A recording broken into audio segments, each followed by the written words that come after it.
Welcome to VV9 news. ముందుగా headlines చూద్దాం. కుంకి ఏనుగుల రకపై లోకేష్ ట్వీట్. పవనన్నకు శుభాభినందనలు. కర్ణాటక ప్రభుత్వానికి కృతజ్ఞతలు తెలిపిన మంత్రి. చిత్తూరు జిల్లాలో రైతు సోదరుల కష్టాలకు చెక్. యువగలం పాదయాత్రలు ఈ సమస్యను రైతులు తన దృష్టికి తెచ్చారని వెల్లడి.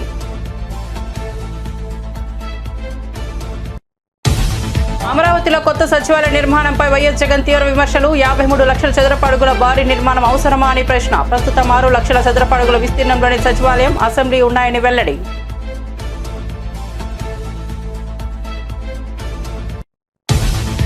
పాలకుర్తి కాంగ్రెస్ నేత ఝాన్సీ రెడ్డికి హైకోర్టు నోటీసులు. భర్త రాజేందర్ రెడ్డికి కూడా జారీ అయిన షోకాస్ నోటీసు. వివాదాస్పద భూమి కొనుగోలు వ్యవహారంలో చిక్కులు. విదేశీ పౌరసత్వంతో వ్యవసాయ భూమి కొన్నారని ఆరోపణ.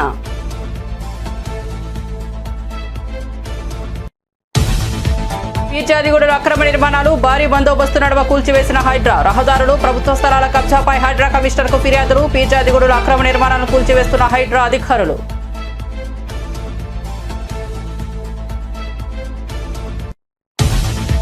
కొత్త రేషన్ కార్డుకు పెళ్లి సర్టిఫికేట్ అవసరం లేదన్న మంత్రి నాదెండ్ల స్పష్టీకరణ.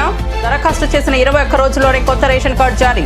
జూన్లో 4.24 కోట్ల అందరికీ ఉచితంగా స్మార్ట్ రేషన్ కార్డులు. QR కోడ్తో కూడిన స్మార్ట్ రేషన్ కార్డులు ఇవ్వనున్న ప్రభుత్వం. కాళేశ్వరంపై నిజం నిలకడగా తేలుతుందన్న కేటీఆర్. బ్యారేజీలో 2 పగుళ్లకే అనవసర రాద్ధాంతం చేస్తున్నారని ఆగ్రహం. కమిషన్ల నుంచి డైవర్షన్స్ కోసమే కాళేశ్వరం డ్రామా అని ఆరోపణ. సీఎం రేవంత్ రెడ్డి ఓ అపరిచితుడు అని ఎద్దేవా. ఇక వార్త వివరాల్లోకి వెళ్తే, ఉమ్మడి చిత్తూరు జిల్లా రైతు సోదరుల కష్టాలకు పరిష్కారం చూపేందుకు ఉప ముఖ్యమంత్రి పవన్ కళ్యాణ్ ప్రత్యేక చొరవ చూపడంపై మంత్రి నారా లోకేష్ ట్విట్టర్ వేదికగా స్పందించారు.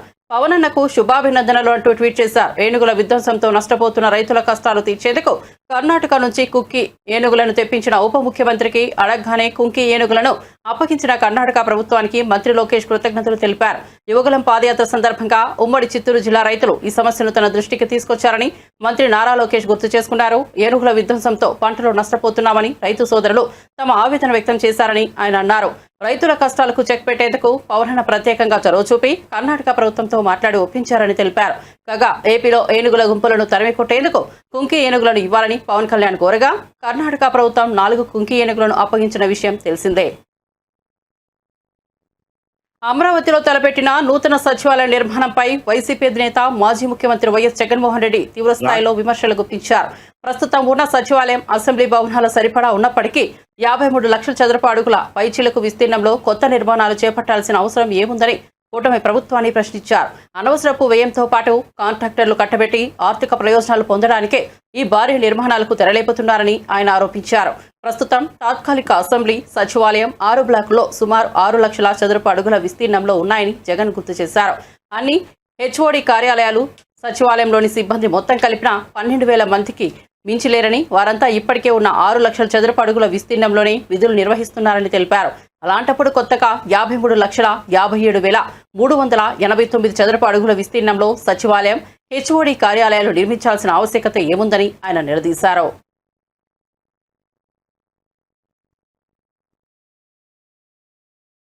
గనులపై హక్కులన్నీ కూడా APMDC సంస్థ తీసుకొచ్చి ఆ గనుల విలువ 191,000 కోట్లుగా లెక్క కట్టి మొత్తం ఆ గనులన్నింటినీ కూడా తాకట్టు పెట్టి బాండ్లు జారీ చేయడం ద్వారా 9,000 కోట్ల రూపాయలు అప్పులు తీసుకొచ్చే కార్యక్రమం చేస్తా ఉన్నాడు చంద్రబాబు. ఇది ఎందుకు రాజ్యాంగం ప్రకారం తప్పు అని అంటే, రాజ్యాంగంలోని ఆర్టికల్ 293(1) ప్రకారం కన్సాలిడేటెడ్ ఫండ్ను తాకట్టు పెట్టి అప్పు తీసుకునే వెసులుబాటు కేవలం రాష్ట్ర ప్రభుత్వానికి మాత్రమే ఉంటుంది.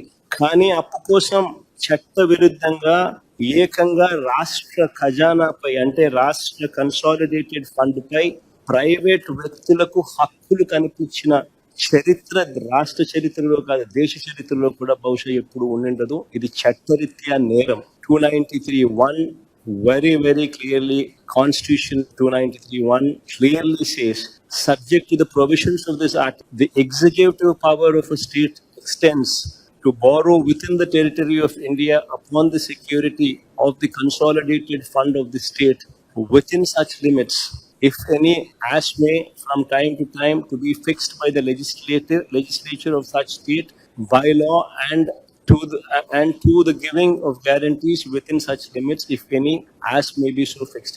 రాష్ట్ర ప్రభుత్వానికి మాత్రమే ఎక్స్క్లూసివ్ అథారిటీ ఉంటుంది. అంతేకాదు ఏపీఎండిసి భవిష్యత్తును కూడా చంద్రబాబు నాయుడు గారు అంధకారమయం చేస్తా ఉన్నారు. ఏకంగా ఏపీఎండిసిని తాకట్టు పెట్టి అప్పులు తీసుకొని వచ్చి ఆ అప్పులను డైవర్ట్ చేసుకుంటూ ఏపీఎండిసిని శాశ్వతంగా కూడా అప్పుల ఊపులేకనెట్టే కార్యక్రమం కూడా చంద్రబాబు నాయుడు గారు దగ్గరుండి కూడా చేస్తా ఉన్నారు.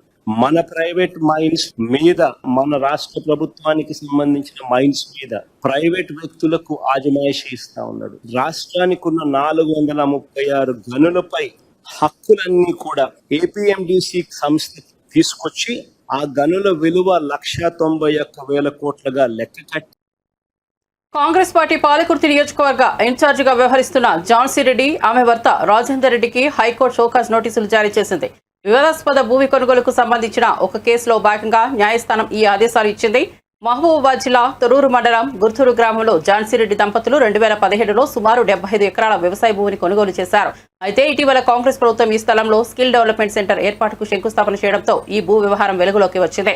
ఈ నేపథ్యంలో దామోదర్ రెడ్డి అనే వ్యక్తి హైకోర్టును ఆశ్రయించారు. విదేశీ పౌరసత్వం కలిగిన ఝాన్సీ రెడ్డి ఇక్కడ వ్యవసాయ భూమి ఎలా కొనుగోలు చేస్తారని ఆయన పిటిషన్లో పేర్కొన్నారు. కొత్త రేషన్ కార్డు పొందాలంటే వివాహ ధృవీకరణ పత్రం తప్పనిసరి అంటూ జరుగుతున్న ప్రచారంపై ఏపీ పౌర సరఫరాల శాఖ మంత్రి నాదెండ్ల మనోహర్ స్పందించారు.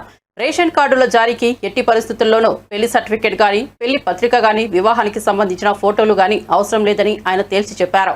ఈ విషయంలో క్షేత్రస్థాయిలోని సిబ్బంది ఎలాంటి పొరపాట్లను తావివ్వకూడదని ఆదేశించారు. రేషన్ కార్డు కోసం ఎవరు దరఖాస్తు చేసుకున్నా తప్పనిసరిగా స్వీకరించాలని, ఏవైనా సందేహాలుంటే క్షేత్రస్థాయిలో పరిశీలించి తగిన నిర్ణయం తీసుకోవాలని అధికారులకు సూచించారు. రాష్ట్రంలో కొత్త రేషన్ కార్డుల కోసం దరఖాస్తు చేసుకున్న వారు ఎలాంటి ఆందోళన చెందాల్సిన పని లేదని నాదెండ్ల భరోసా ఇచ్చారు. మైగ్రేట్ అయిన వాళ్ళకి కొన్ని అడ్రస్ మార్పులు ఇవన్నీ కూడా దాదాపు 2 సంవత్సరాల నుంచి ప్రభుత్వంలో ఎక్కడ కూడా ఆ వెసులుబాటు కలగలేదు. కేంద్ర ప్రభుత్వం అదేవిధంగా గౌరవ సుప్రీంకోర్టు వారి ఇన్స్ట్రక్షన్స్ మేరకు ఈకేవైసీ తప్పనిసరి అనే కోణంలో రాష్ట్ర వ్యాప్తంగా ఆంధ్రప్రదేశ్లో కూటమి ప్రభుత్వం వచ్చిన తర్వాత ఒక నిర్ణయం తీసుకుని ప్రతి ఒక్క కార్డుని ఈకేవైసీ చేయాలనే ఒక ప్రయత్నం రాష్ట్ర వ్యాప్తంగా మేము ప్రారంభించినప్పుడు భారతదేశంలోనే 95% పూర్తి చేసుకున్న ఏకైక రాష్ట్రం ఈ రోజున ఆంధ్రప్రదేశ్. పూర్తి కాని పెండింగ్ ఉన్న సంఖ్య 22,55,498. ఈ రోజు వరకు మాకు వచ్చిన అప్లికేషన్స్ 5,48,176. అందులో 4,09,000 మెంబర్ అడిషన్, అంటే కొత్తగా సభ్యుల్ని చేర్చడానికి కార్డులో. రెండోది కొత్త రైస్ కార్డు కావాలని 60,000 మంది కేవలం అప్లై చేశారు. రైస్ కార్డులో స్ప్లిట్టింగ్, అంటే కుటుంబ సభ్యులు పెళ్ళైన తర్వాతనో లేకపోతే ఇతర ప్రాంతానికి వెళ్ళిపోవడం వలన స్ప్లిట్టింగ్ అనేది ఎక్కువ మంది అడుగుతున్నారు. అది 44,000 మంది. చేంజ్ ఆఫ్ అడ్రస్ మేము ఈసారి కల్పించాం. అది యాక్చువల్గా ఈకేవైసీలోనే పూర్తి అయిపోయి ఉంటుంది. అందుకనే కేవలం దాంట్లో సంఖ్య 12,552. మెంబర్ డిలీషన్ ఇప్పటి వరకు 13,580 మంది అప్లై చేశారు. కూటమి ప్రభుత్వం వచ్చిన తర్వాత రైస్ కార్డ్ డేటాబేస్ని గ్రామ సచివాలయం, వార్డు సచివాలయంలో ఉన్న డేటాబేస్ని అనుసంధానం చేయడానికి కోసం ఒక ప్రయత్నం మేము చేశాం. ఇది నిరంతరంగా జరిగే ప్రక్రియ. దయచేసి మీరెవరు కూడా తొందరపడిపోయి ఏదో పలానా తేదీకి ముగిసిపోతుందని మాత్రం మీరు అనుకోవద్దు. క్లోజింగ్ డేట్ లేదు దీనికి. మాకు ప్రభుత్వ ఆదేశాల మేరకు మాకు 21 రోజులు సమయం ఉంటుంది. ఒక అప్లికేషన్ తీసుకున్న తర్వాత 21 రోజుల్లో అప్లికేషన్ స్వీకరించిన తర్వాత తప్పకుండా మేము పరిష్కారం చేస్తాం. 4,24,59,128 మందికి ఉచితంగా మేము రైస్ కార్డ్స్ మేమే జారీ చేస్తాం జూన్ మాసంలో. మ్యారేజ్ సర్టిఫికేట్ కావాలని చాలా మందిని ఇబ్బంది పెడుతున్నారు. చాలా స్పష్టంగా ఆదేశాలు జారీ చేయడం జరిగింది. ఎట్టి పరిస్థితిలో కూడా మ్యారేజ్ సర్టిఫికేట్ అవసరం లేదు. రెండో ప్రధాన అంశం, గతంలో ఎవరినైతే మీరు చేర్చగలుగుతారో కార్డులో 15 సంవత్సరాలకే పరిమితమైంది. 15 కానీ 15 సంవత్సరాల లోపు కానీ అది కూడా సవరించాం. వయసుతో సంబంధం లేదు. ఇప్పుడు మెంబర్ డెలిషన్ గురించి చాలా మంది అడుగుతున్నారు. ఇక్కడ వచ్చిన ప్రధాన సమస్య ఏంటంటే, ఒక పేరు తొలగించాలంటే దానికి మన దగ్గర డెఫినెట్గా డాక్యుమెంట్ ఉండాలి, ఒక ప్రూఫ్ ఉండాలి. లేకపోతే కావాలని కొంతమంది ఎవరైనా పొరపాటు జరిగితే వాళ్ళ పేరు లేకపోతే భవిష్యత్తులో ఇబ్బంది పడతారనే ఉద్దేశంతో మెంబర్ డిలీషన్ మాత్రం ఓన్లీ డెత్ కేసెస్కి పరిమితం చేస్తున్నాం ప్రస్తుతం. ఎవరైతే ఇతర రాష్ట్రాల్లో ఉన్నారో లేదా వాళ్ళ బిడ్డలు ఇతర దేశాల్లో ఉన్నారు, సో వాళ్ళకు కూడా ఈ వెసులుబాటు కల్పించాం. ట్రాన్స్జెండర్స్కి, లింగ మార్పిడి జరిగిన వాళ్ళకి ఈ అవకాశం కల్పించాం. దాంతోపాటు మీ అందరికీ కూడా కుటుంబ సభ్యుల్లో సెల్ఫ్ అంటే హెడ్ ఆఫ్ ద ఫ్యామిలీ ఎవరనేది ఉండేది మనకి కార్డులో, అది కూడా చేంజ్ చేసుకోవడానికి ఒక వెసులుబాటు కల్పించాం. మంది మైగ్రేట్ అయిన వాళ్ళకి కొన్ని అడ్రస్ మార్పులు, ఇవన్నీ కూడా దాదాపు 2. కాళేశ్వరం ప్రాజెక్టుకు సంబంధించిన వాస్తవాలు నిలకడగా వెలుగులోకి వస్తాయని BRS working president Sirisilla MLA KT Rama Rao పేర్కొన్నారు. కాంగ్రెస్ ప్రభుత్వం కమిషన్ల వ్యవహారం నుంచి ప్రజల దృష్టిని మరల్చేందుకే కాళేశ్వరంపై అనవసర రాద్ధాంతం చేస్తోందని ఆయన ఆరోపించారు. హైదరాబాద్ లో ఆయన మీడియాతో మాట్లాడుతూ ఒక బ్యారేజీలో 2 చోట్ల పగుళ్లు కనిపిస్తే ఏదో పెను ప్రమాదం జరిగినట్లుగా చిత్రీకరించారని విమర్శించారు.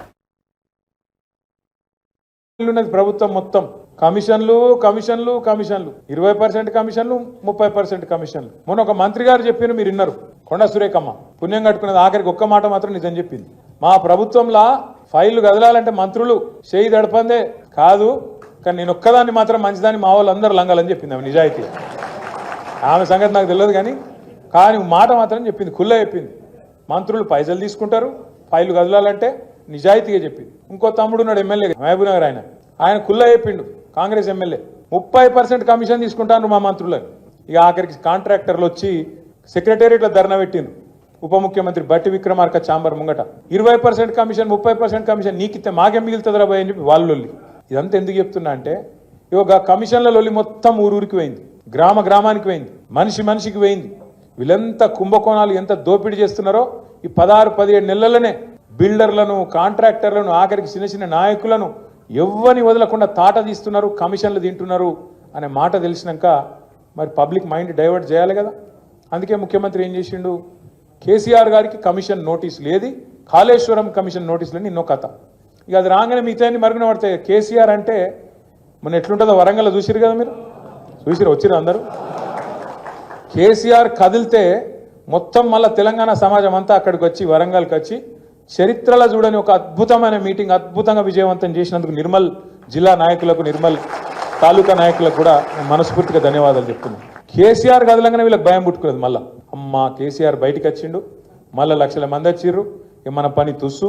కాబట్టి ఏం చేయాలి, ఏదో ఒకటి చేయాలి, నోటీసులు ఇవ్వాలి, ఏదో జరుగుతుందన్నట్టు బిల్డప్ ఇవ్వాలి, ఏదో ఒకటి చేసి మన వైఫల్యాల నుంచి, మన అటర్ ఫ్లాప్ గవర్నమెంట్ నుంచి ప్రజల దృష్టి మలచాలి. ఒకటే పనులున్నది ప్రభుత్వం మొత్తం, కమిషన్లు కమిషన్లు కమిషన్లు 20% కమిషన్లు 30% కమిషన్లు. మొన్న ఒక మంత్రి గారు చెప్పిన వైఎస్ఆర్సీపీ నాయకత్వంలో గత 5 ఏళ్ల పాలన పూర్తిగా ఫేక్ బటన్ రాజకీయాలపైన సాగిందని టీడీపీ నేత నిమ్మల రామానాయుడు విమర్శించారు. సంక్షేమంపై ఫేక్ ప్రచారాలు చేస్తూ పథకాల అమలులో నాణ్యత లేకుండా ప్రజలను మభ్యపెట్టుతున్నదే జగన్ పని అని మండిపడ్డారు. వాస్తవానికి దూరంగా వంచనతో నిండి ఉన్న పాలన వల్ల రాష్ట్రం తీవ్రంగా నష్టపోయిందని ఆరోపించారు. ఎందుకంటే fake welfare, fake button, fake CM Jaganmohan రెడ్డిని ఎందుకు చెప్తూ ఉన్నానంటే మోసకారి సంక్షేమం ఏదైతే ఉందో దాన్ని ఒక్కసారి మీరందరూ కూడా గుర్తు చేసుకోండి. ఆ రోజు ఏదైతే రైతు భరోసా పేరు చెప్పి పిఎం కిసాన్ అని చెప్పి 6,000 రూపాయలు ప్రధానమంత్రి గారు ఇస్తారు ప్రతి సంవత్సరం కూడా. ప్రధానమంత్రి గారు పిఎం కిసాన్ కింద ఆ వాయిదా 2,000 రూపాయలు రైతుల అకౌంట్లో పడిపోయినాయి. రైతుల అకౌంట్లో పడిపోయిన తర్వాత రోజు మళ్ళీ జగన్మోహన్ రెడ్డి గారు రైతుల అకౌంట్లోకి 2,000 పంపిస్తున్నానని బటన్ నొక్కుతాడు. అంటే ఎంత ఫేక్గా కాదా ఇది. ఆల్రెడీ అప్పటికే ఒక రోజు ముందుగానే నరేంద్ర మోడీ గారి దగ్గర నుంచి మనకి అకౌంట్లోకి డబ్బులు వచ్చేసాయి రైతులకి. అంటే వచ్చేసినటువంటి సొమ్ము కూడా ఈయన మళ్ళీ దానికి ఒక పేపర్లో పెద్ద అడ్వర్టైజ్మెంట్ వేసుకుని, టీవీలో ఒక అడ్వర్టైజ్మెంట్ పెట్టుకుని ఒక ఫేక్ బటన్ నొక్కి మళ్ళీ మనల్ని మోసం దగా. అందుకే fake button, fake welfare, fake CM అన్నటువంటి పరిస్థితి జగన్మోహన్ రెడ్డిది. అదేవిధంగా ఆ రోజు మీ అందరికీ తెలుసు అమ్మఒడి, మనందరం కూడా చూస్తాం. ఆ రోజు భారతీ రెడ్డి గారు వాడకి ప్రచారం చేస్తూ 2 బిడ్డలకి 2 15,000 30,000 రూపాయలు ఇస్తానని ఆ రోజు భారతీ రెడ్డి వాడకి ప్రచారం చేసింది. వీడియోస్ సహా అన్నిట్లోనూ పేపర్లో ఉన్నాయి, టీవీలో ఉన్నాయి, అన్ని మనం చూస్తాం. కానీ అధికారంలోకి వచ్చాక మాట తప్పి మడమ తిప్పి 2 కాదని చెప్పి ఒకళ్ళకే ఇచ్చారు. మనం ఒకళ్ళకి ఇవ్వడం కూడా 15,000 అని చెప్పి మళ్ళీ దాన్ని మీ అందరికీ తెలుసు 14,000 చేశారు. తర్వాత మళ్ళీ 13,000 చేశాడు. లాస్ట్కి వచ్చేటి కొంతమందికి 7,000 రూపాయలు అందినటువంటి పరిస్థితి. ఇంకా ఎంత అన్యాయం అని అంటే 5 సంవత్సరాల్లో మళ్ళీ మీ అందరికీ కూడా ఒక సంవత్సరం ఎగ్గొట్టేసినటువంటి పరిస్థితి. అంటే ఒక సంవత్సరం మళ్ళీ ఎగ్గొట్టేశారు. మరి అటువంటి వ్యక్తి ఈరోజు మరి fake welfare, fake button, fake CM అనడంలో అతిశయోక్తి ఏమీ లేనిటువంటి పరిస్థితి అని చెప్పుకొని ఈ సందర్భంగా మరి మీ అందరికి కూడా తెలియజేసుకుంటూ ఉన్నా.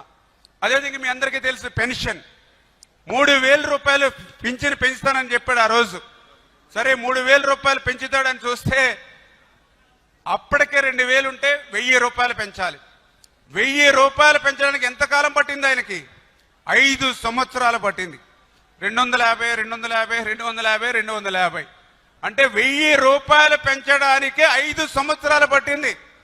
మరి ఆ రోజు 3,000 రూపాయలు ఇస్తానని 5 సంవత్సరాలకు కానీ మరి హామీని అమలు చేయనటువంటి వ్యక్తి మరి fake button, fake welfare, fake CM అనడంలో మరి అతిశయోక్తి లేదనేటువంటి విషయాన్ని టాలీవుడ్ హీరోయిన్ నిధి అగర్వాల్ విజయవాడలోని ఇంద్రకీలాద్రిపై కొలువైన కనకదుర్గ అమ్మవారిని దర్శించుకున్నారు. భక్తి శ్రద్ధలతో ఆలయానికి చేరుకున్న ఆమెకు ఆలయ అధికారులు ఘన స్వాగతం పలికారు. దర్శనానంతరం వేద పండితులు ఆమెకు ఆశీర్వచనం అందించగా అమ్మవారి తీర్థ ప్రసాదాన్ని ఆలయ అధికారులు అందజేశారు. అమ్మవారి దర్శనంతో ఆధ్యాత్మికంగా ఎంతో ఆనందంగా ఉందని నిధి అగర్వాల్ భావోద్వేగంగా పేర్కొన్నారు.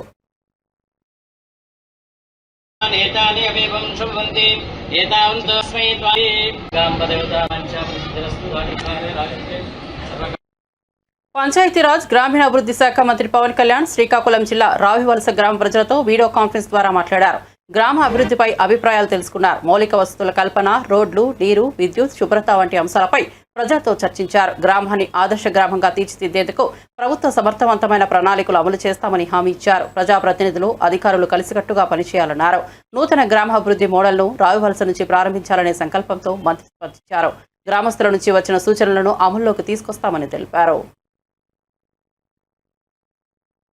15 కోట్లు మీకు మంజూరు చేస్తున్నాం. దీనికి గౌరవ మంత్రివర్యులు అచ్చెన్నాయుడు గారికి మనస్ఫూర్తిగా ధన్యవాదాలు తెలుపుకుంటా ఉన్నాం. అలాగే అధికారులు అందరికీ కూడా పేరు పేరున ధన్యవాదాలు తెలుపుకుంటాను. ఈ కార్యక్రమంలో పాల్గొన్న కింజరపు అచ్చెన్నాయుడు గారికి, టెక్కలి శాసనసభ్యులు, గౌరవ మంత్రివర్యులు, అలాగే పంచాయతీరాజ్ మరియు గ్రామీణాభివృద్ధి శాఖ ప్రిన్సిపల్ సెక్రటరీ శ్రీ శశిభూషణ్ గారి సార్ కూడా మనస్ఫూర్తిగా నా ధన్యవాదాలు తెలుపుతా ఉన్నాను. అలాగే శ్రీకాకుళం జిల్లా కలెక్టర్ శ్రీ స్వప్నిల్ దినకర్ పుణ్కర్ గారికి కూడా నా ప్రత్యేక ధన్యవాదాలు. అలాగే పంచాయతీరాజ్ కమిషనర్ శ్రీ కృష్ణతేజ గారికి అడగలం. కానీ ఆకతాయిల్ని నిలువరించాలంటే మీరు బాధ్యత తీసుకొని మీరందరూ ఊరి నుంచి ఏకతాటిపైన గట్టిగా గొంతు ఎత్తకపోతే అది తప్పవుతుంది. అంటే నేను నా ఉద్దేశం ఏంటంటే మీరు రోడ్లు కట్టిన మన వాళ్ళు కాంపౌండ్ వాళ్ళు కట్టినంత మాత్రం ఆకతాయిలు ఏం మారరు. అంటే స్కూల్ వైపు చూడాలంటే భయపడాలంటే మీరు అందరూ ఏకతాటి ఇర్రెస్పెక్ట్ ఆఫ్ పొలిటికల్ పార్టీస్, మీరు కొంతమంది వైసీపీ ఉండొచ్చు, టీడీపీ ఉండొచ్చు, జనసేన ఉండొచ్చు, ఇంకే పార్టీ అయినా కావచ్చు, బీజేపీ ఉండొచ్చు, ఎవరైనా ఉండొచ్చు, కానీ ఇర్రెస్పెక్ట్ ఆఫ్ పార్టీస్. బట్ గ్రామాన్ని దగ్గరికి వచ్చేటప్పటికి మీరందరూ ఏకతాటిపైన ఉండటం అవసరం. ముఖ్యంగా స్కూల్ పిల్లలకు సంబంధించి కానీ గ్రామ ఉమ్మడి ఆస్తుల మీద కానీ మనందరం ఏకాభిప్రాయంతో ఉండాలని మనస్ఫూర్తిగా కోరుకుంటూ, అలాగే పిల్లలు రోజు బడికి వెళ్తున్నారా లేదా అనే విషయాన్ని కూడా తల్లిదండ్రులు, గ్రామ పెద్దలు కూడా చూసుకోవాలి. విద్య అనేది ఇందాక మన జగదీశ్వర్ గారు మాట్లాడుతా మన ఎడ్యుకేషన్ గురించి చాలా గొప్పగా చెప్పారు. అందువల్ల విద్య అనేది మనం పిల్లలకి ఇవ్వగలిగితే అది విలువైన ఆస్తి. అందుకని అది కూడా మీ దృష్టికి తీసుకొస్తా ఉన్నాను.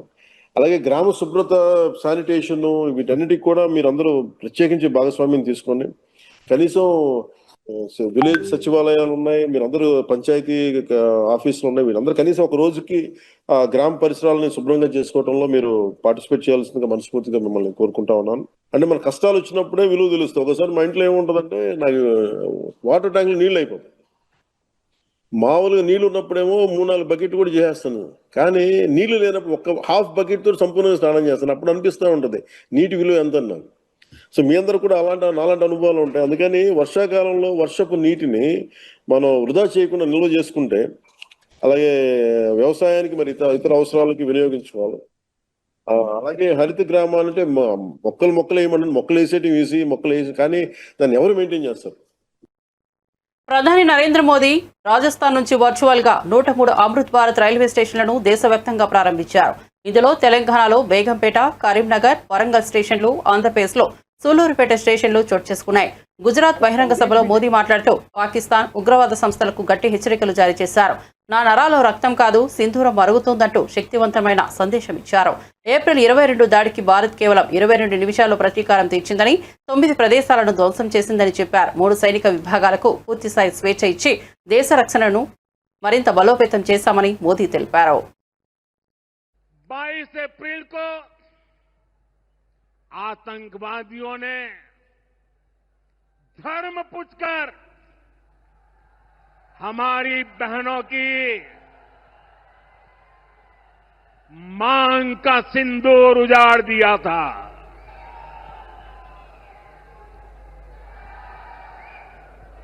वो गोलियां पहलगाम में चली थी, लेकिन उन गोलियों से 140 करोड़ देशवासियों का सीना छलनी हुआ था।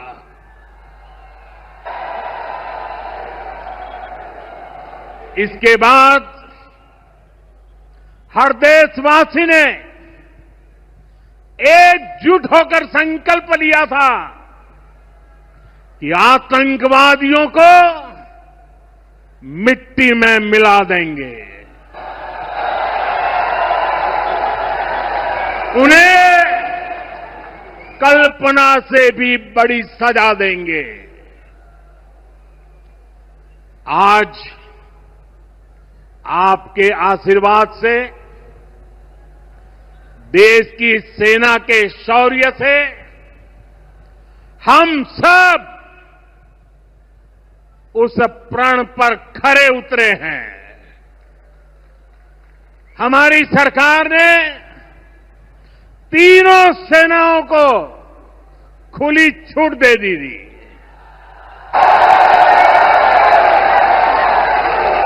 और तीनों सेनाओं ने मिलकर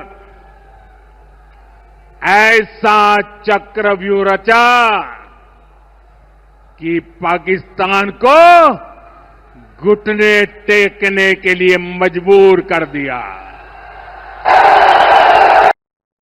కూటమి ప్రభుత్వంపై వైఎస్ఆర్సీపీ సీనియర్ నేత మాజీ మంత్రి కారుమూరి వెంకట నాగేశ్వరరావు తీవ్రంగా విరుచుకుపడ్డారు.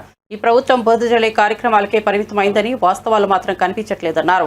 ప్రజల సమస్యలపై దృష్టి లేకుండా ప్రతిపక్షాలపై నిందలే మిగిలాయన్నారు. ఇదే సందర్భంలో ఎమ్మెల్యే జగన్తో జరిగిన చర్చలో MP Kesineni Sivanath liquor scam ఎవరి వ్యవహారంలో జరిగింది అనే ప్రశ్నలు వేశారని సమాచారం. కూటమి ప్రభుత్వం ప్రజలకు తగిన సేవలందించలేకపోతున్నదని, అసలైన సమస్యలపై దృష్టి మళ్లించేందుకే ఎప్పుడు ఆరోపణలు చేస్తోందని వైఎస్ఆర్సీపీ నేతలు విమర్శించారు. పైసలకే ఎకరం ఇస్తారు. కోట్లాది రూపాయలు విలువ చేసే భూములు 99 పైసలకే ఇస్తారు. తీసుకుని వచ్చేసేయండి, మన ఇంటికి వచ్చేసేయాలి, మీరు కాజా పూతరేకలు తీసుకుని అని చెప్పి అక్కడ చెప్పాడు అతను. ఇన్ని మాటలు చెప్పిన వాళ్ళు 2,60,60,000 మందిని నిష్కారణంగా తీసేసింది మీరు కాదా అని అడుగుతున్నాను. ఇవాళ గవర్నమెంట్ వైన్ షాపులు పెట్టి దగ్గర 20,000 పైబడి కుటుంబాలు దాని మీద బతుకుతా ఉంటే అవి తీసేసి మీరు ఇవాళ మళ్ళీ ఒక 20,000 కుటుంబాలని రోడ్డును పాలు చేశారు. ఇవాళ నిన్న కేబినెట్ లో నిర్ణయం తీసుకుని ఏం చేశారయ్యా అంటే దగ్గర 10,000 కుటుంబాలు ప్లస్ 9,600 దగ్గర 20,000 కుటుంబాలని మీరు రోడ్డు పాలు చేస్తున్నారని చెప్పి సందర్భంగా అడుగుతున్నాను. మరి నిన్న కేబినెట్ లో వాళ్ళ కార్యకర్త చనిపోయాడు. ఆ కార్యకర్త కొడుక్కి కేబినెట్ లో నిర్ణయం తీసుకుని ఉద్యోగం ఇచ్చే కార్యక్రమం తీసుకున్నారు. మంచిదే, కాదనలేదు. మీరు పుష్కరాల్లో దగ్గర 29 మంది చనిపోయారు. మీరు గుంటూరు జిల్లాలో తిరిగినప్పుడు అక్కడ 8 మందో 9 మంది చనిపోయారు. ఇంకో చోట 3 మందో చనిపోయారు. ఆ కుటుంబాలు ఏం చేశారండి? ఆ కుటుంబాలకు ఎందుకు ఉద్యోగాలు ఇవ్వలేదు మీరు? ఆ కుటుంబాలు కూడా మీ వల్లే చనిపోయారు కదా. ఇతను మామూలుగా మీ కార్యకర్త చనిపోయాడు, ఇక్కడేమో వీళ్ళు మీ వల్ల, మీ నిష్కారణంగా మీ కారణం వల్ల చనిపోయిన వాళ్ళ కుటుంబాలు ఏమైనాయండి? అట్లకి లేదు. ఇవాళ ఈ రేషన్ దుకాణాల మీద మీరు ఇంత ఇబ్బంది పెట్టే కార్యక్రమం చేస్తున్నారంటే దారుణాతి దారుణం అని చెప్పి తెలియజేస్తున్నాం.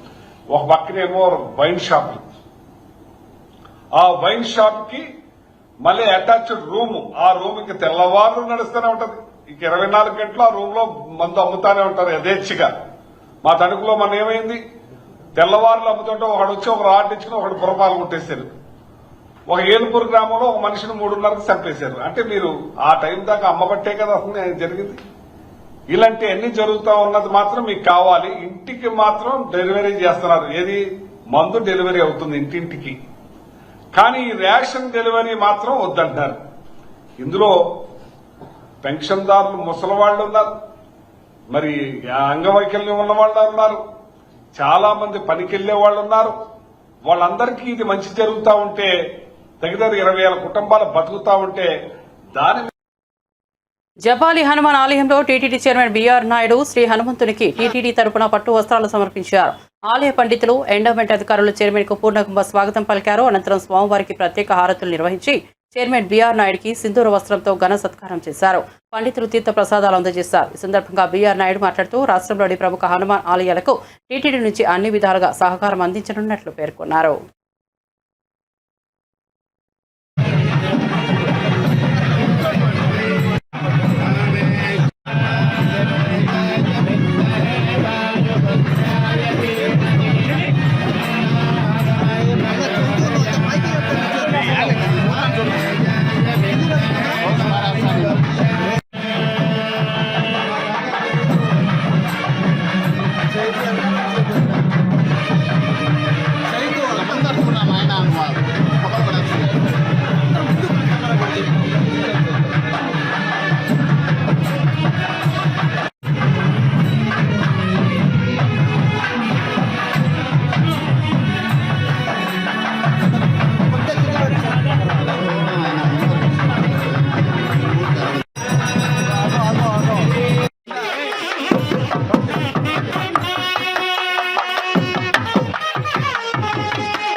కర్ణాటక నుంచి వచ్చిన 4 కుంకి ఏనుగులు చిత్తూరు జిల్లా పలంనేరు ఎలిఫెంట్ క్యాంపుకు చేరుకున్నాయి. బెంగళూరులోని విధాన సౌధ వద్ద అధికారికంగా Karnataka CM Siddaramaiah, deputy CM DK Shivakumar చేతుల మీదుగా ఏపీ తరపున డిప్యూటీ సీఎం స్వీకరించారు.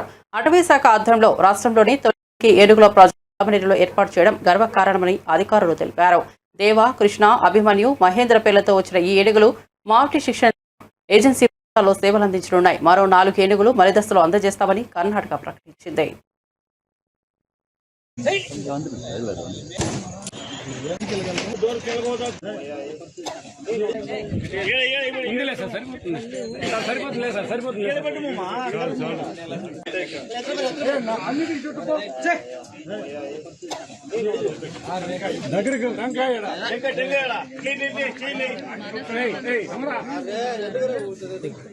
బులెటిన్ ముగించే ముందు హెడ్లైన్స్ మరోసారి చూద్దాం. కుంకి ఏనుగుల రాకపై లోకేష్ ట్వీట్. పవనన్నకు శుభాభినందనలు. కర్ణాటక ప్రభుత్వానికి కృతజ్ఞతలు తెలిపిన మంత్రి. చిత్తూరు జిల్లాలో రైతు సోదరుల కష్టాలకు చెక్. యువగలం పాదయాత్రలో ఈ సమస్యను రైతులు తన దృష్టికి తెచ్చారని వెల్లడి.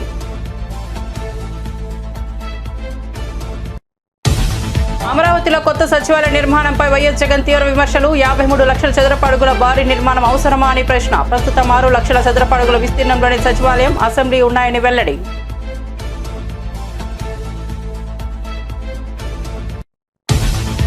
పాలకుర్తి కాంగ్రెస్ నేత ఝాన్సీ రెడ్డికి హైకోర్టు నోటీసులు. భర్త రాజేందర్ రెడ్డికి కూడా జారీ అయిన షోకాస్ నోటీసు. వివాదాస్పద భూమి కొనుగోలు వ్యవహారంలో చిక్కులు. విదేశీ పౌరసత్వంతో వ్యవసాయ భూమి కొన్నారని ఆరోపణ.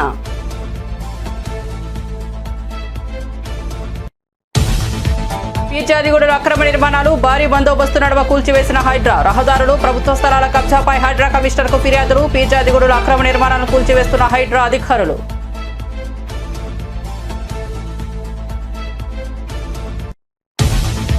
కొత్త రేషన్ కార్డుకు పెళ్లి సర్టిఫికేట్ అవసరం లేదన్న మంత్రి నాదెండ్ల స్పష్టీకరణ. దరఖాస్తు చేసిన 21 రోజుల్లోనే కొత్త రేషన్ కార్డు జారీ. జూన్లో 4.24 కోట్ల అందరికీ ఉచితంగా స్మార్ట్ రేషన్ కార్డులు. క్యూఆర్ కోడ్తో కూడిన స్మార్ట్ రేషన్ కార్డులు ఇవ్వనున్న ప్రభుత్వం. కాళేశ్వరంపై నిజం నిలకడగా తేలుతుందన్న కేటీఆర్. బ్యారేజీలో 2 పగుళ్లకే అనవసర రాద్ధాంతం చేస్తున్నారని ఆగ్రహం. కమిషన్ల నుంచి డైవర్షన్స్ కోసమే కాళేశ్వరం డ్రామా అని ఆరోపణ. సీఎం రేవంత్ రెడ్డి అపరిచితుడు అని ఎద్దేవా. ఇవి బులెటిన్ విశేషాలు. చూస్తూనే ఉండండి BV9 న్యూస్.